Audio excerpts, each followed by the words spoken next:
We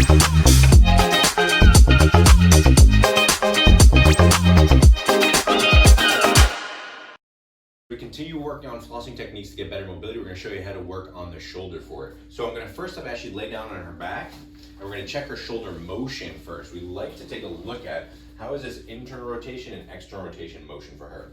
Now, Ashley's got great motion. She's not really restricted with anything, but sometimes you're going to find a client that they only get to about here, and they should be able to get quite a bit further there. That's going to affect how they get in their pull position and how they get to their front rack position. So we're going to have her sit back up because we're going to want to increase that internal rotation motion of the shoulder. You can turn it face towards me. So the way I like to do it, keep your legs over the edge, please. The way I like to do it is I just have their client put their hand right on my shoulder so that way they can just kind of unweight their arm. It's just going to hang out right there. And then again, we're working on internal rotation. So I'm going to start at the top and I'm going to work across and internally rotating.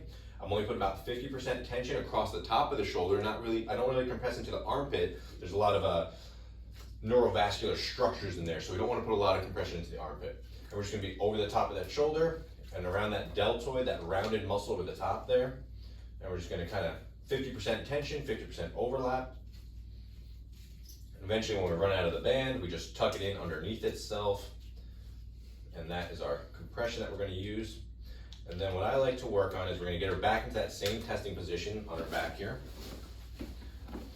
And then from here, we can do that great mobilization where I'm going to hold that shoulder down and I'm going to work on that internal rotation. And there's going to be a little resistance here, but this is making that tissue move into this position. And then I'm going to have her start helping me. So she's going to rotate that arm forward. I'm going to give her a little overpressure, right? So at first I'm passively moving the arm for her, and then I'm going to have her actively start doing it herself. And this is primarily what I use this technique for, is to increase this internal rotation position. And come on, sit back up.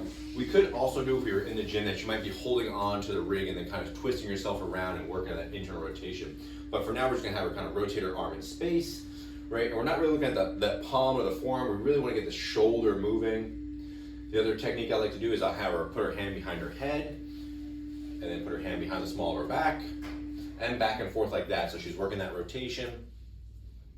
Now the arm, the shoulder is going to tolerate a little bit less time than the leg will, so about a minute or two on this. So we're doing a little non-weight bearing stuff here. We could add in some weight bearing stuff. Maybe we did some tabletop push-ups, maybe we did some plank motions, things that she was putting weight through the arm. But for now, this is the technique we want to do, and then when we pop that off, she should have better internal rotation with that shoulder and be a lot more comfortable with her movements. Wow. Great to get that off. Yeah. Tingly.